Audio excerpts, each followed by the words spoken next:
Welcome to the Inspiring Good podcast. This podcast is brought to you by the Community Foundation of Elkhart County, which serves a vibrant community in northern Indiana known for its generosity and strong network of nonprofit organizations. I'm Marshall King, your co-host with Kevin Deary, a veteran nonprofit CEO who now coaches others. Today our guest is Candy Yoder, Chief Program Officer at the Community Foundation. She's retiring from that role at the end of this year. She started as a social worker and was CEO of CAPS before joining the Community Foundation half a dozen years ago.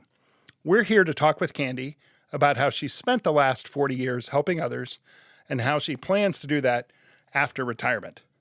Welcome, Candy. Thank you. It's fun to be here. Candy, it is so good to have you on the show. As our audience doesn't know, but we have been friends and colleagues for a long time, 32 years. Absolutely. That's a long time.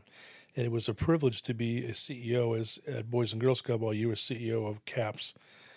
So I had a chance to watch you transition from a mentor for many of us, Darrell Abbott, who just passed away. And you were chosen to replace Darrell, and how hard that must have been. I just want to take a minute to have you recognize and talk about Darrell. Thank you. Thanks for giving me that opening.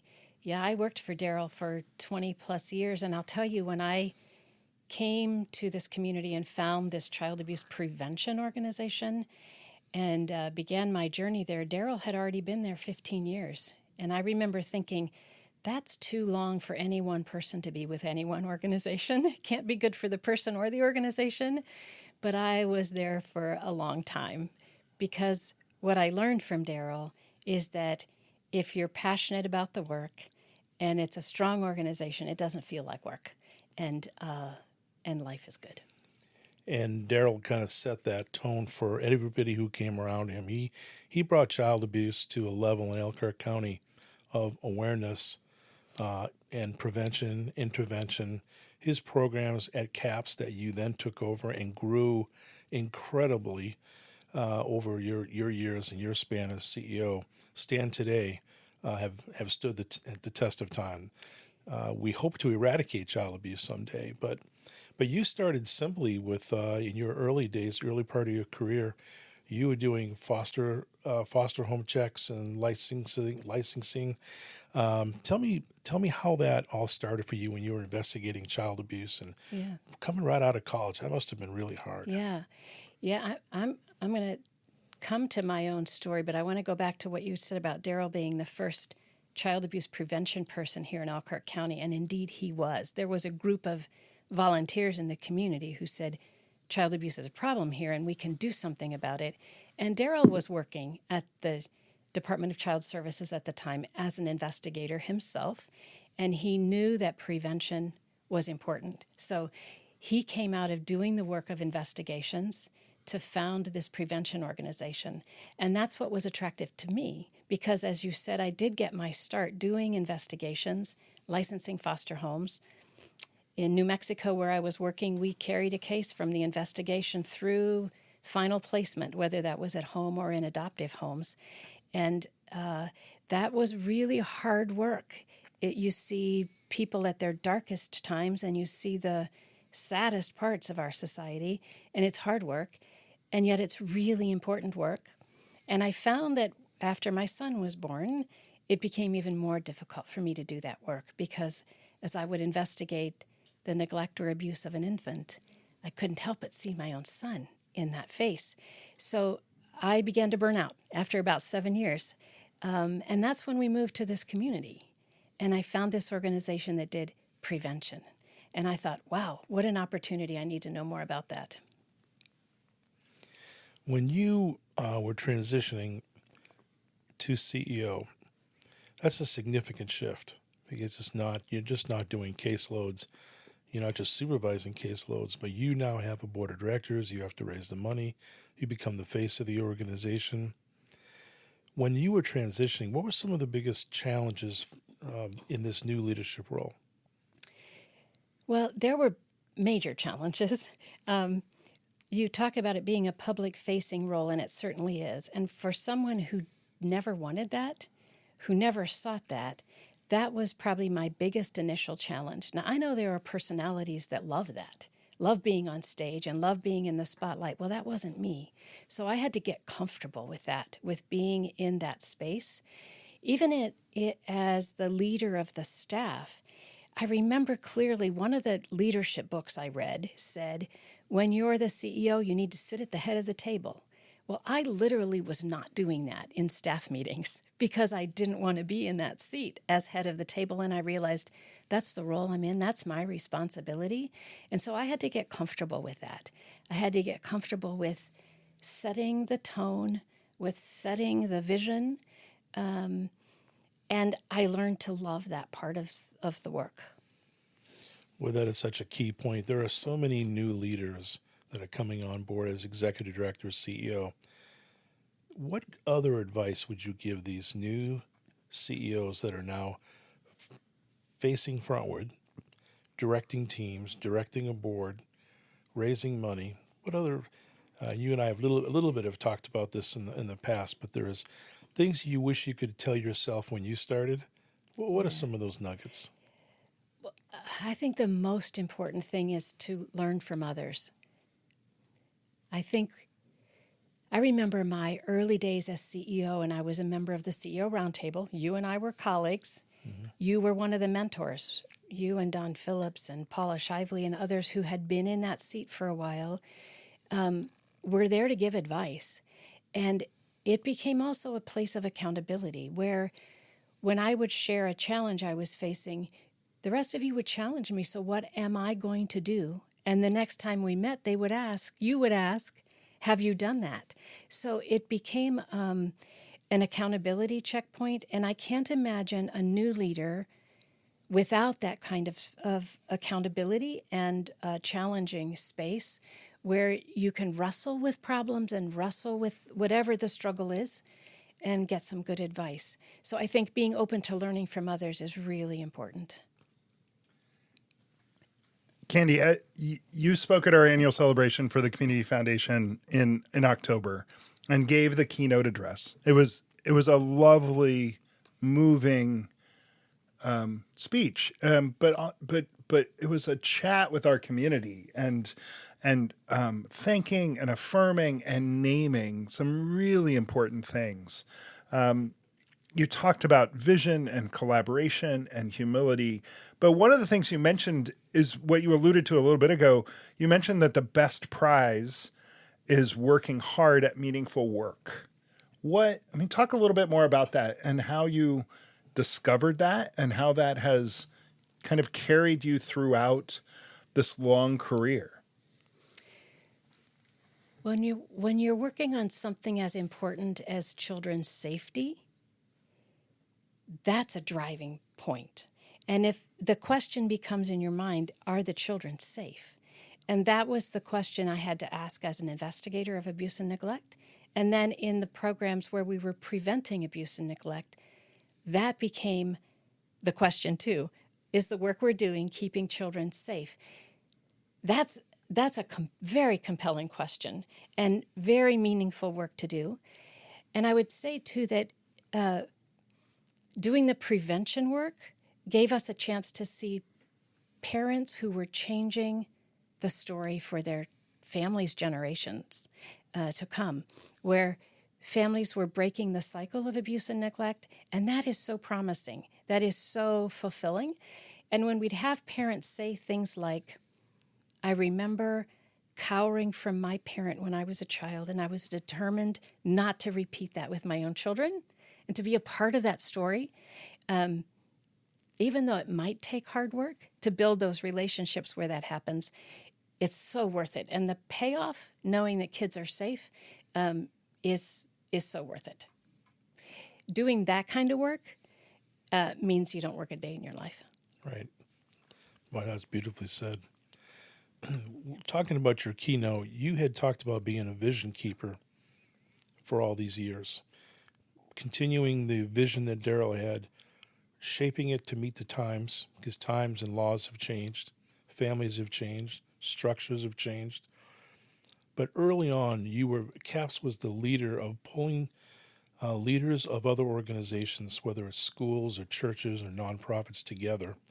And that has kind of spilled into now Building Strong Brains, which is such a strong initiative that the Community Foundation here has developed. And really, it was your vision of systemic care and understanding the power of systems to have a deeper outreach. Could you talk a little bit about systems and some of the work of BSB? Yeah. Well, let me go back to setting that vision. When I became CEO, I knew that one of my first tasks was to set that vision for the organization. And preventing child abuse is a laudable cause and mission, and everybody in the community knew CAPS for that. But I knew we needed to form something that was measurable and trackable and that could engage the community in a really strong way. And that's where we settled on reducing child abuse and neglect by 30% by the year 2020. That became a driving force for the board and for our team as we strategized how to really make that happen. And we knew it couldn't have been just CAPS alone. That's where the system came into play, because we knew we needed other community partners to join us in this really important effort. We knew the answers lied across all of these systems. And so it became important for us to partner with faith communities, with schools, with libraries, with families themselves. And now in this countywide coalition of Building Strong Brains, that story is being repeated. We have a different data point we're tracking, and that is our kindergarten readiness assessment scores. We know those scores aren't what we want. And so in order to change that, we're bringing systems to the table. You know, I said in my speech at that keynote, for every difficult, complex problem, there is a solution that is simple and clear and wrong. We know that these complex issues really take complex solutions. When you started this initiative, tell me who were the first major partners who were the pillars that came around that you've built this systemic vision on? Yeah, we had 5 organizations that kind of quickly came together. One was Crossroads United Way. They've always had an early childhood area of focus for themselves. One was the System of Care. They were doing prevention work across the county. Another one was CAPS, a natural partner. Horizon Education Alliance, where they had this early childhood focus as well. And then the Community Foundation. Quickly, we were joined with other folks like the health systems, the health department, RETA, the federally qualified healthcare centers, libraries. So it has grown quickly to about 70 organizations. Including Goshen College. Absolutely, yes. Oak Lawn, there's just everybody's part of this system of care. Yes. And you're taking some really good strides, and you're being coached by somebody from Canada, I believe. Can you talk a little bit about them? Yes, so when we started imagining how we might do this in Elkhart County, we said, who across the country has been successful at this? Who knows how to do these systems change efforts? And we actually interviewed 3 different firms who consult with other communities, and we landed on Tamarack Institute, who has been effective at helping communities reduce poverty across the country of Canada. We have been engaged with them since the beginning, and they've had really good tools for us and processes and really a way of thinking about bringing organizations together where no one has authority over each other, but we all have this shared agreement on what we want to accomplish. I think one of the most powerful parts of your speech at our annual luncheon, when you gave the African proverb, if you want to go fast, go alone. If you want to go far, go together. That's so true. That is something I'm going to use. And tell me how that fits into your own personal vision. Yeah. And you have practiced this for decades. So tell me how this started and where you got it. Yeah. Well, my own personal bias is for action. I tend to want to move quickly and move toward action quickly. And sometimes that has not been good because I've moved too fast and the others have been left behind. And we haven't found the right solution. But I have found it to be so true that if we bring bright minds to the table and you have this shared goal, you can come up with better solutions. But that takes time. And actually, it's a struggle for me sometimes with the pace that progress moves because of my bias toward action, and I want to get there quickly. It's the CEO in you. And maybe so. But I do know that we'll get the best solutions if we have lots of voices around the table and listen to each other well. Candy, you're an amazing leader and so well respected in the community. I'm curious what it has been like to be one of the few female CEOs in Elkhart County during the era in which you've done the majority of your work. What did that look like and feel like? You know, I really didn't think about that very much. I paid more attention to, am I doing the work right, and what can I learn from other people around me? Now, there were personalities. I've talked about Kevin and Don as my peers in the CEO Roundtable, and both East Coast strong personalities, type A personalities, and loud voices in the room often. But that was about their personality. I don't think my challenges and my shyness were about me being a woman, but just my own personality. So I didn't pay attention to that a lot. And there were women who were leading the way for me. I think of Paula Shively at ADAC, who was a strong female leader. Lori Nafziger at Oaklawn, strong female leader. So I had good models and role models around me, and paid more attention to, what actions am I taking and what attitude and shadow am I creating versus am I a woman or a man? I thought, you mentioned Dawn, the three of us became fast friends. Yes. The three of us shared resources for families, Yes. for people, for individuals. If any one of us needed anything, we helped our organization. There was no sense of, it was all done for the right reasons.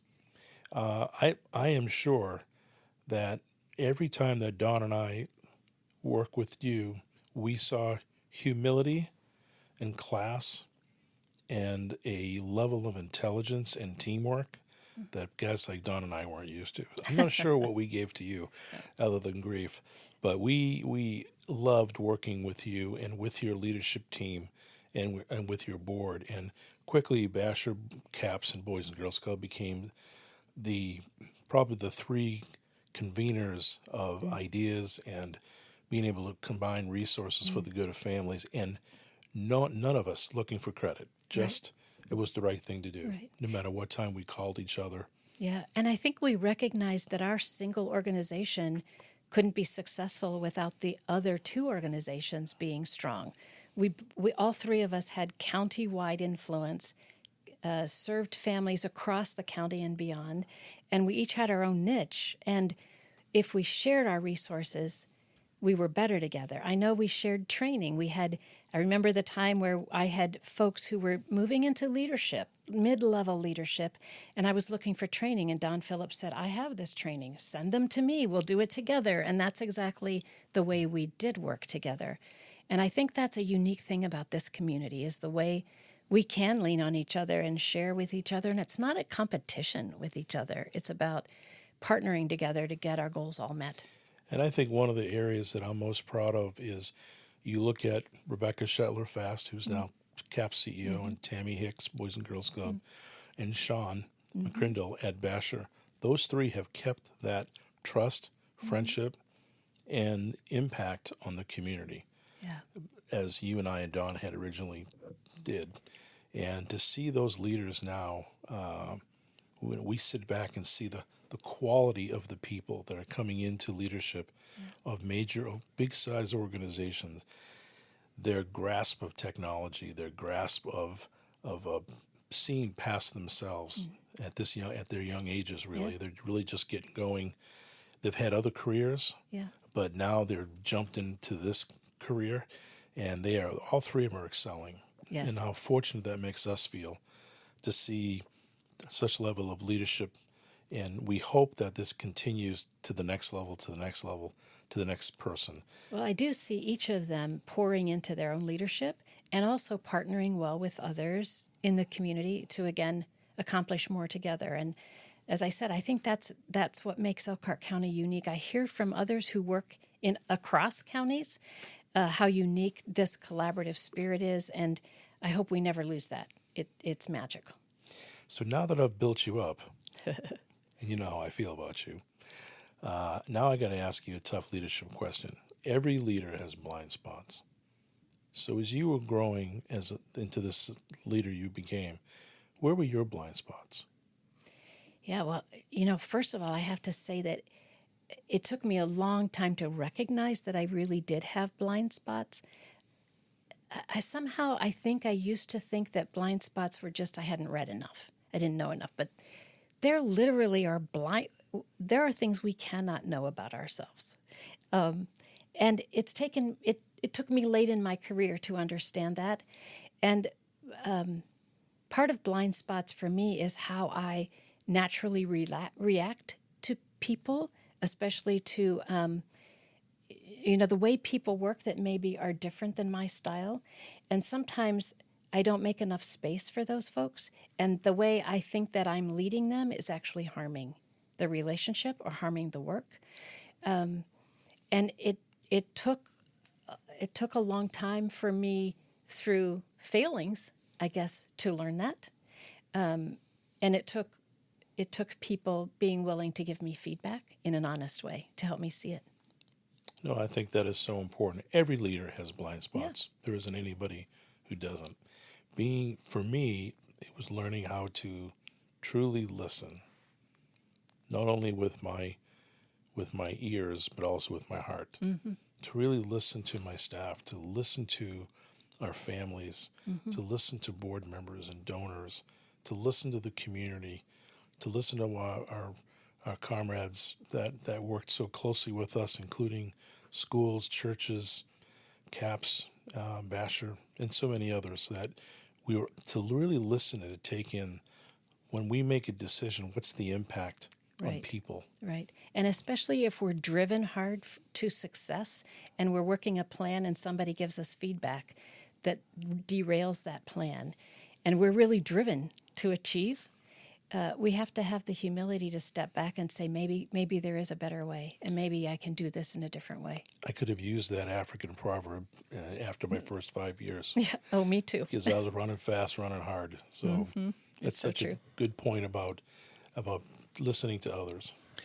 Candy, you led your program team in several, collaboratively reading some books together, particularly around the issue of race over the last 5 years or so. Tell us a little bit more about that and why that was important and what you learned from it. You mentioned reading mm-hmm. as a way to, mm-hmm. But this was more than that. This was engaging each other and engaging others outside of that team.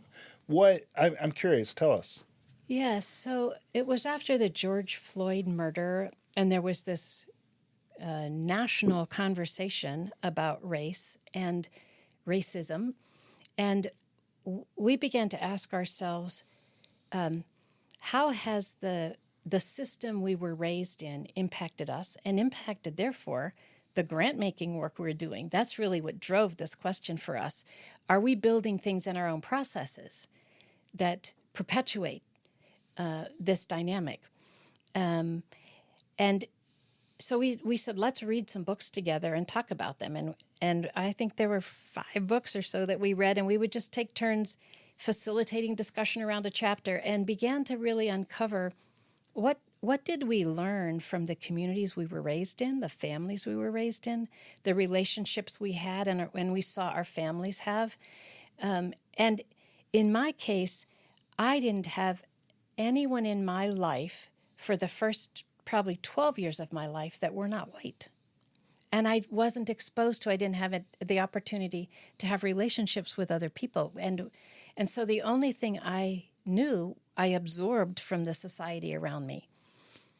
we learned together that the history books that we used in school and the history lessons did not tell us the whole stories. And we absorbed this message that our society has built into our white supremacy history. We began to uncover or ask ourselves, do these principles, do these ideas make their way into our grant-making process? And if so, how do we adjust? What changes do we need to make? And how can we listen better to the rest of the community? That's very deep. And I thank you for sharing that. Yeah, we all grow up with a set of biases that we're not familiar with. Yes, we all have biases. We all of us have biases. We're built for that. We have to make decisions about, is this better or worse, or because there's too many options that come at us all the time.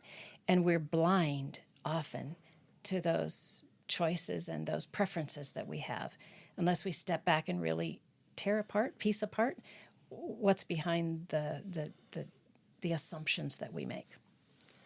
As you were transitioning and you made the decision to retire, both of us are 40 plus years in community service. When you made the decision to retire from CAPS and come to the Community Foundation and start another chapter of your career, tell me what that thought process was of when you knew it was time and then how you communicated it. Yeah. Well, when I left CAPS, it wasn't to do a smaller job. It was to do a bigger job. And I really wasn't looking for that. The opportunity was presented to take this cross-sector, community-wide initiative that would include the work of CAPS and beyond, to make an impact in early childhood. And that was an opportunity I just couldn't say no to. As I said, I wasn't looking for it, and it actually surprised me that I was open to it, because I had been contacted by headhunters looking for executive directors in the region and across the country, and I never had an interest. I loved my work at CAPS. I loved the mission of CAPS, and I loved this community. And when there was this opportunity to do this early childhood initiative across systems, I thought all of my work so far, my career, has kind of prepared me for potentially this next step. So that's what the motivation was. So you transitioned here to the Community Foundation. Probably, what year was that? Do you remember what year was that? 2018. 2018. And in 2022 is when I retired from Boys and Girls Clubs. And then in 23, I came to the Community Foundation. And I was not surprised. First of all, your graciousness and you knowing I was coming from a very similar path from you, and how nervous. I hadn't worked another job in 40 years. You were very nervous. nervous. I was very nervous. And coming to work that first day, an hour and a half early, I was ready to get going. I just didn't know where I was going. Yes, right. And you were so kind to take me out to lunch that day and just kind of teach me the ropes and let me know that these are the values and this is the pace that we keep, and that it would be okay. Trust me, you will find work and work will find you. And right. As the director of professional and organizational development, it quickly took off. And, You're busy enough, right? And the learning center TLC has been fun. It's been so much fun. I just wanted to thank you for your friendship and your mentoring through that time. But now you're retiring, kind of again. You're slowing down. Right. You're going to remain with the Community Foundation in a part-time role. Can you talk a little bit about when you decided to do that and what exactly you'll be doing? Yeah, so I had kind of set in my mind kind of an age of when retirement might make sense for me. I watched my own energy level and my own passion, a fire in my belly for the work, and recognized that it was time for me to step back from some set of responsibilities. And I am having so much fun with this Building Strong Brains Early Childhood Initiative. Not fun in just all pleasure, but it is so rewarding to see this coalition growth happening, and I'm not ready to step away from that. So was able to work with Pete to agree on a smaller role, part-time role with Building Strong Brains, still investing whatever I can to help that grow and stay strong while giving up some responsibilities here. And some of that is age and energy level. And it's time for a next leader to take over those responsibilities. And I do want to go back to what you said about when you came, how nervous you were. Isn't it interesting that after a 40-year career, someone is still nervous starting a new job? It just talks about the human nature of being in spaces that are unknown, and we don't know what to expect and what steps to take. And I remember my first week on the job here as Chief Program Officer. My brain was so tired. I was exhausted at the end of the day for the first week, and I thought, I haven't done anything. Why am I tired? Learning is hard, and I think that's a good life lesson for all of us. As we continue through our career, we continue to learn, and that still takes energy. I think one of my fondest memories will be in my early days being in your office, and I happened to look out, and across the parking lot, pretty far away, there was a fight going on between Yes. freshmen in high school, some kind of fight. And I immediately ran downstairs and ran out to break up the fight. Yes, you did. And to walk the two boys away, talking with them and counseling them. And Yes. I just remember your face when I saw you, and you were like, you just can't take can't the social quit. worker out No. of you. So I always remember that, because it just speaks to whatever we were talking about. That was really important, but there was a fight going on out there, and I have to go break that up. That was urgent. That was, to me, that'll never come out of us. The systems of care, the love of the community that you have will never be taken out of you. Right. I don't think either one of us will ever fully retire. Right. We'll just stop working at some point. Yes. But Take a different role. It's a different role. Yes. And I've so appreciated watching you over the years. Have so much respect for the body of work that you have, and so proud of the legacy that you have left. And this African proverb is really something I hope everybody hears about. You can only do so much alone. Yeah. You've got to go together. Well, and your mentoring, you and a host of other folks have really made it possible for me to succeed. I couldn't have done what I did by myself. This is really a story of how people pour into other leaders and join together and partner together. So thank you for your mentorship and friendship over the years. And to the rest of the community who have done that also, I thank you, and I'm grateful. Candy, what are you most looking forward to with this additional time? Well, I'm looking forward to playing my piano a little more, to more walks and more hikes and some more trips with my husband, and more being and less doing.